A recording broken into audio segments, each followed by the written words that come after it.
வணக்கம் செல்ல குட்டிகளா, நான் உங்க சரிதாத்த வழக்கம் போல ரொம்ப ரொம்ப அழகான கதையோட வந்திருக்கேன். இந்த கதையை வானம் பதிப்பகம் வெளியிட்டு மருதன் அவர்கள் எழுதி ஒரு பூ ஒரு பூதம் அப்படிங்கிற தலைப்புல வெளிவந்திருக்கிற புத்தகத்திலிருந்து தான் எடுத்திருக்கேன். அந்த புத்தகத்துல 12 கதைகள் இருக்குது. இந்த 12 கதைகளும் ரொம்ப ரொம்ப அருமையான கதைகள். அதுல ஒரு கதை தான் மியாவ் தத்துவம். அது என்ன மியாவ் தத்துவம்? சரி, வாங்க நம்ம இப்ப கதைக்குள்ள போலாம். இஷிக்ரோவுக்கு அன்னைக்கு ரொம்ப தூக்கமே வரல. விடிஞ்சா புதிய உலகம் அவனுக்காக காத்துக்கிட்டு இருந்துச்சு. என்ன புதிய உலகம் அப்படின்னு யோசிக்கிறீங்க தானே? புது பள்ளிக்கூடம் தான். புது பள்ளிக்கூடம், புது ஆசிரியர்கள், புது பாடமெல்லாம் வரப்போகுது. பொதுவாகவே அவன் வயசு குழந்தைங்களுக்கு பள்ளிக்கூடம் போறதுனா பாடம் படிக்கிறதுனா கசக்கும். ஆனா இஷிக்ரோவுக்கு மற்றவங்கள மாதிரி எல்லாம் கிடையாது. அவனுக்கு ரொம்ப பிடிக்கும். அதுவும் உலகத்திலேயே புகழ்பெற்ற கியோடோவுல இருக்கிற பௌத்த மடாலயத்துல அவனுக்கு இடம் கிடைச்சிருக்குது. இஷிக்ரோவோட அப்பாவும் அம்மாவும் நிறைய முறை கேட்டுட்டாங்க, உண்மையாவே நீ இந்த பௌத்த பள்ளிக்கு போய் சேர போறியா? அங்கெல்லாம் ரொம்ப ஸ்ட்ரிக்டா வேற இருக்குமே, ரொம்ப கஷ்டமா வேற இருக்குமே, உன்னால முடியுமா? இவ்வளவு பையன் நீ எல்லாத்தையும் ஆங்கிவியா? எங்களை விட்டு பிரிஞ்சு போய் நீ அங்க தனியா வேற தங்கிருவியா? இப்படி ஏராளமா கேட்டுக்கிட்டே இருக்கிறாங்க. இஷிக்ரோ அதுக்கெல்லாம் ரொம்ப சந்தோஷமா, அது இருந்துக்குவம்மா, உலகமே வியந்து வியந்து பாராட்டுறான், அந்த மடாலயத்துல சேர்றது தானே எனக்கு ரொம்ப பிடிச்சிருக்குது. அம்மா பிளீஸ்மா, நான் போய் சேர்ந்துக்கிறேம்மா அப்படின்னு சொன்னதையும் வேறு வழி இல்லாம அவங்க அம்மாவும் அவங்க அப்பாவும் சம்மதிச்சிடுறாங்க. அங்க இடம் கிடைக்கிறது அவ்வளவு கஷ்டம். அதனால சரி போய் இருந்துக்கிறேன்டா சொல்றானே, பாக்கலாமே அப்படின்னு சரின்றாங்க. அடுத்த நாள் காலையில இஷிக்ரோவை ஸ்கூலுக்கு அழைச்சிட்டு போறாங்க. உள்ள போகும்போதே அந்த பிரம்மாண்டம் கண்ணுக்கு தெரியுது. பெரிய உள்ள அடி எடுத்து வச்சதே அந்த பிரம்மாண்ட புத்தர் சிலை அவங்கள வரவேற்றுது. அம்மாடி, தலைய நிமிர்த்தி பாக்குறா இஷிக்ரோ.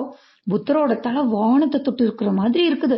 பெரிய மைதானத்தை தாண்டி உள்ள நடந்து போறாங்க. புத்தரை வழிபடுறதுக்காக அது ஒரு தனி இடம் கூட இருந்துச்சு. பின்னால கல்வி கத்துக் கொடுக்கறதுக்காக ஒரு தனி இடம், பள்ளிக்கூடம் மாதிரி. அப்புறம் விளையாட்டு மைதானம் பக்கத்திலேயே, குழந்தைகள் ஹாஸ்டல் மாதிரின்னு வச்சுக்கோங்களேன், அங்கேயே தங்குற மாதிரி இடம், அது எல்லாமே இருந்துச்சு. டீச்சர்ஸ் அப்புறம் பிரின்சிபல் எல்லாத்தையும் போய் பார்த்து அறிமுகம் எல்லாம் முடிஞ்சிருச்சு. இஷிக்ரோ கொஞ்சம் கஷ்டமா தான் இருந்து அவங்க அப்பா அம்மா கிளம்பி போகும்போது. இருந்தாலும் அவங்க கிளம்பி போயிட்டாங்க. சந்தோஷத்தோட புதுசா பள்ளிக்கூடம், நம்ம ரொம்ப விரும்பின இடம் வந்திருக்கோம் அப்படின்னு சொல்லிட்டு போய் வரவேற்பறையில உட்காந்துக்கிறான். கொஞ்ச நேரம் வெயிட் பண்ணிட்டு இருந்தா ஆசிரியர்கிட்ட இருந்து அழைப்பு வரும் அப்படின்னு சொல்லி ஒருத்தர் சொல்லிட்டு போனாரு. ஒரு துறவியவர். இஷிக்ரோ காத்திருந்தா. 1 மணி நேரம் ஆச்சு, 2 மணி நேரம் ஆச்சு, 3 மணி நேரம் ஆச்சு. மதிய உணவு வேலை கூட வந்துருச்சு. யாருமே வரல. இஷிக்ரோ அங்கேயும் இங்கேயும் பார்வையை அலைய விடுறான். அந்த ரூமுக்கு பக்கத்துல வரிசையா மரங்கள், கை கட்டின தூரத்துல கொய்யாப்பழம் தொங்கிட்டு இருந்துச்சு, ஆப்பிள் இருந்துச்சு, கொஞ்சம் தள்ளி நாவற்பழம் இருந்துச்சு. ஆசையா இருந்துச்சு இஷிக்ரோவுக்கு. அப்படியே நாக்குல எச்ச ஊறுது அப்படின்னு. ஆனா கட்டுப்படுத்தி வச்சுட்டு இருந்தான். கொஞ்ச நேரம் அங்கேயும் இங்கேயும் நடக்கலாம் அப்படின்னு சொல்லிட்டு எந்திரிச்சு நடந்து போறான். அப்போ திடீர்னு ஒருத்தர் கூப்பிடுறாரு, உங்களை ஆசிரியர் கூப்பிடுறாரு அப்படின்னு சொன்ன உடனே இஷிக்ரோ வேக வேகமா அவருக்கு பின்னாடியே போறான். ரொம்ப தூரம் நடந்து போறான். தோட்டத்துல குழந்தைங்க எல்லாம் விளையாடிட்டு இருக்காங்க. இன்னும் கொஞ்சம் தூரம் பெரிய பசங்க எல்லாம் விளையாடுறாங்க. அந்த தூரமா இருந்த ஒரு குடிசைக்கு கூட்டிட்டு போறாரு அவரு. அங்க நீளமான வெள்ளை தாடி வச்ச ஒருத்தர் உட்கார்ந்து இருக்கிறாரு. வா இஷிக்ரோ, உங்ககிட்ட ஒரு கேள்வி கேட்பேன், அதுக்கு நீ சரியா விட சொல்லணும், அப்பதான் உன்னை இங்க சேர்த்துக்குவோம் அப்படின்னு சொல்றாரு.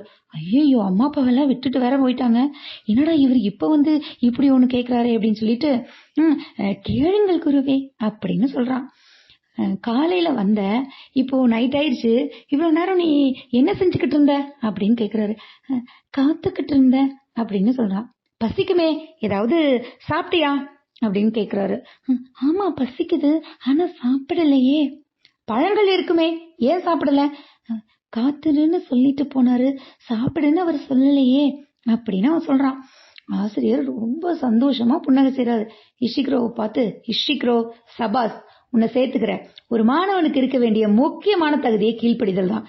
நீ ரொம்ப சரியா இருக்கிற, அதனால உன்னை நான் சேர்த்துக்கிறேன் அப்படின்னு சொல்லிட்டாரு. அடுத்த நாள் ஆசிரியர் வகுப்பறைக்குள் நுழைஞ்சதும் எல்லா மாணவர்களையும் எந்திரிக்கிறாங்க. மாணவர்களே, இன்னும் 10 நிமிடங்களில் பாடம் தொடங்கிவிடும், அதற்கு முன்பு உங்கள் வேலையை முடித்து விட்டு வாருங்கள் அப்படின்னு சொல்றாங்க. எல்லாரும் வகுப்பறையை விட்டு வேக வேகமா ஓடுறாங்க. கூச்சல் குழப்பம். இஷிக்ரோவுக்கு ஒண்ணுமே புரியல. ஆசிரியர் அவனை பக்கத்துல கூப்பிட்டு, ஓ, இன்னைக்கு உனக்கு முதல் நாள்ல, உனக்கு இங்க இருக்கிற விஷயம் எல்லாம் தெரியாது தானே? ஒவ்வொரு நாளும் பாடம் தொடங்குறதுக்கு முன்னாடி ஒவ்வொரு மாணவனும் ஒரு பூனையை பிடிச்சு தோட்டத்துல கட்டணும், அதுக்கப்புறம் தான் பாடம் தொடங்கும் அப்படின்னு சொல்றாரு. இஷிக்ரோவுக்கு ஒண்ணுமே புரியல. மன்னிக்கணும் குருவே, எனக்கு புரியவில்லை, சற்று விளக்கமாக கூறுங்களேன் அப்படின்னு சொல்றான். இந்த மடாலயம் முழுக்க பூனைகள் வளர்த்துட்டு வர்றோம். அவங்க அந்த பூனைகள்லாம் நமக்கு அவ்வளோ அறிவு கொடுக்கும். பூனையை வசப்படுத்தாத மாணவனால் கல்வியை வசப்படுத்தவே முடியாது. கிட்டத்தட்ட 150 வருஷமா இந்த வழக்கம் இருக்குது. இந்த மடாலயத்தை ஆரம்பித்து வச்ச கசுவோ அப்படிங்கிற ஒருத்தர் தான் இந்த வழக்கத்தை ஆரம்பிச்சு வச்சாரு. நூலகத்துக்கு போனேன்னா அவருடைய புத்தகங்கள்லாம் இருக்கு, நீ எடுத்து படிச்சு பார்க்கலாம் அப்படின்னு சொல்றாரு. இஷிக்ரோவுக்கு குழப்பம். என்னடா இது புதுசா வித்தியாசமா இருக்கே அப்படின்னு சொல்லிட்டு மைதானத்துல பூனையை துரத்துற எல்லாத்தையும் பார்த்துக்கிட்டே இருக்கிறான். கொஞ்சம் பேத்துக்கு பூனை சிக்கிச்சு, கொஞ்சம் பேத்துக்கு சிக்கவே இல்லை. இஷிக்ரோ தன்னோட பங்குக்கு ஓடி போனான். பழுப்பு நேரத்துல ஒரு பூனைக்குட்டி ஒவ்வொருமா ஒத்திங்கி அப்படியே குறுகி போய் நின்றுட்டு இருந்து டபக்குன்னு போய் அதை பிடிச்சு கொண்டு வந்து கொடுக்கலாம் அப்படின்னு சொல்லி போனான். அப்போ பூனையை பிடிக்கல அப்படின்னா அறிவு இல்லைன்னு நினைச்சுக்குவாங்களே.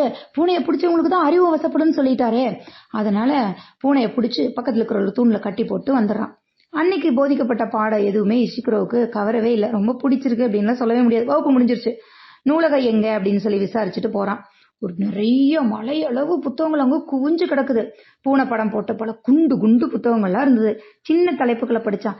ஏன் பூனை அவசியம், பூனையின் அறிவும், உன் பூனை எங்கே, சுசுவோ இல்ல கசுவோ சொன்ன பூனை தத்துவம், புத்தரும் பூனையும், மியாவ் தத்துவம், ஞானம் பெற்ற பூனை, இப்படி எங்க பார்த்தாலும் பூனை பூனை பூனை பூனை பூனை புத்தகம் அவ்வளவு இருக்குது. 2 மணி நேரம் செலவழிச்சு சில புத்தகங்களை புரட்டி புரட்டி படித்தான். எல்லாமே தத்துவமா இருந்துச்சு. படிக்கிறதுக்கு வேற ரொம்ப கஷ்டமான வார்த்தைகளா இருந்துச்சு. அந்த எல்லாத்தையும் ஓரம் கட்டி வச்சிருச்சு. கசுவோ, ஆமா கசுவோ அவரோட படைப்புகளை மட்டும் எடுத்து வச்சுக்கிட்டான். ஏன்னா அவர் தானே இந்த பூனையை கட்டணும்னு சொன்னவரு. அதனால அவரோட படைப்புகளை மட்டும் எடுத்து வச்சுட்டான் இஷிக்ரோ. அவரோட வாழ்க்கை வரலாறு தூசி தட்டி எடுத்து படிக்க ஆரம்பிச்சா. விறுவிறுப்பா இருந்துச்சு. சுலபமான மொழி, ரொம்ப அழகான வாக்கியங்களோட இருந்துச்சு. சில இடங்கள்ல சிரிப்பு கூட வந்துச்சு. புத்தகம்னா இப்படி எல்லாம் இருக்கணும் அப்படின்னு படிச்சுக்கிட்டே இருந்தா. ஒரு இடத்துல கசுவோ இப்படி எழுதியிருந்தாரு. வாசிப்பதற்காக அமர்ந்தேன். ஒரு பூனை எங்கிருந்தோ கத்த ஆரம்பித்தது. மியாவ் மியாவ் மியாவ் மியாவ் என்று. என்னால் படிக்க முடியவில்லை. பூனை கத்திக்கொண்டே இருந்தது. உதவியாளரை அழைத்தேன். பூனையை உடனே பிடித்து தூணில் கட்டுமாறு உத்தரவிட்டேன். மியாவ் மியாவ் என்று கத்திக்கொண்டே சென்றது. பூனையை கட்டியவுடன் அது அமைதியாக இருந்தது. நான் படிக்கத் தொடங்கினேன். இப்போதுதான் இஷிக்ரோவுக்கு எல்லாமே புரிந்தது. புரிஞ்சிச்சு தானே இஷிக்ரோவுக்கு என்னன்னு? தொந்தரவு பண்ண பூனைய அவரு பிடிச்சு கட்ட சொல்லி உத்தரவிட்டிருக்கிறாரு. அவ்வளவுதான். இதை தவறா புரிஞ்சுக்கிட்டவங்க 100-150 வருஷங்களுக்கு மேல தினமும் பூனைக்கு பின்னால எல்லாரையும் அலைய விட்டு பூனையை பத்தி 200 புத்தகங்கள் வேற எழுதி, அடப்பாவமே இவ்வளவு கேவலமா இருக்காங்களே அப்படின்னு மனசுக்குள்ள நினைச்சுக்கிறான் இஷிக்ரோ. உடனே ஒரு காகிதத்தை எடுத்து எழுத ஆரம்பிக்கிறான் இஷிக்ரோ. யாருக்கு? குருவுக்கு.